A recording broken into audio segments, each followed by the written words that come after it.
धन्यवाद। या ठिकाणी या महाराष्ट्र निमित्ताने सन्माननीय सुजयजी धुरत आणि त्यांचे सर्व सहकारी यांनी अतिशय सुंदर असं कार्यक्रमाचं नियोजन या ठिकाणी केलेलं आहे आणि त्यानिमित्त नामस्मरणाचा कार्यक्रम आज या ठिकाणी ठेवला। खरोखर आम्हा दोन्ही बुवांचं भाग्य आहे। सन्माननीय प्रमोदजी हरियान बुवा आणि त्यांचं संपूर्ण भजन मंडळ अतिशय सुंदर असं भजन या ठिकाणी प्रमोदजी हरियान बुवा यांनी सादर केलेलं आहे।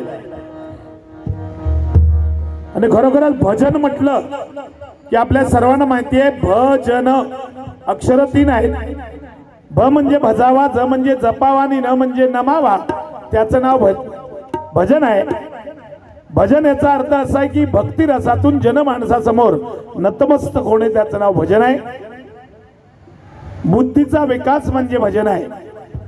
दुःख विसरायला लावणारं साधन म्हणजे भजन आहे आणि व्यसनमुक्तीचं साधन म्हणजे भजन आहे। अनेक नामाने नटलेलं हे भजन आहे। हा पवित्र कार्यक्रम आहे। मुंबई सारख्या नगरीमध्ये हे भजनाचं पावित्र या भांडूप नगरीमध्ये ज्यांच्या आयुष्यातील अनेक वर्ष ज्यांनी जपलं ते सुप्रसिद्ध भजन सम्राट कैलासवासी काशीरामजी परमबुवा यांच्या चरणाला आम्ही नतमस्तक होतो। त्याचप्रमाणे भजन सम्राट कैलासवासी दीपक चव्हाण बुवा यांच्याही चरणाशी नतमस्तक होतो। आणि ज्यांनी आता स्पर्धेमध्ये अनेक नंबर घेत आहेत ते या भांडूपचे सुपुत्र सन्माननीय सुशीलजी गोठणकर बुवा यांना सुद्धा लाख लाख धन्यवाद या ठिकाणी देतो। अनेक भजनी बुवा या भांडूप नगरीमध्ये आहेत, कारण मुंबईमध्ये भांडूप नगरी म्हटली की भजनाची पंढरी म्हणून तिच्याकडे पाहिली जाते। एकदा जोरदार टाळ्या माझ्या या भांडूप नगरीसाठी झाल्या पाहिजेत।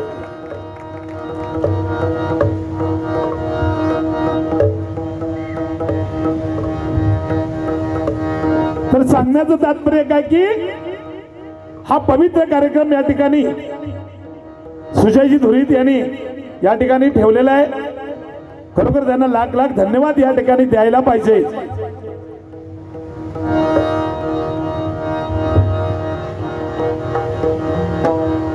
खरं ओढ म्हणजे काय, ओढ म्हणजे काय हे जीव लावल्याशिवाय समजत नाही।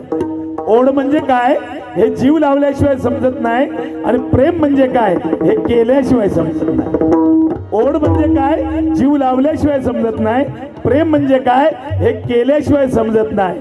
आणि भांडूप महाराष्ट्र महोत्सव म्हणजे काय ते इथे आल्याशिवाय समजत नाही, इथे आल्याशिवाय समजत नाही, इथे आल्याशिवाय समजत नाही। खरोखरच तुम्हा सर्वांना लाख लाख धन्यवाद या ठिकाणी व्यक्त करतो आणि पहिलं भजन या ठिकाणी सादर करतोय।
धन्यवाद धन्यवाद धन्यवाद।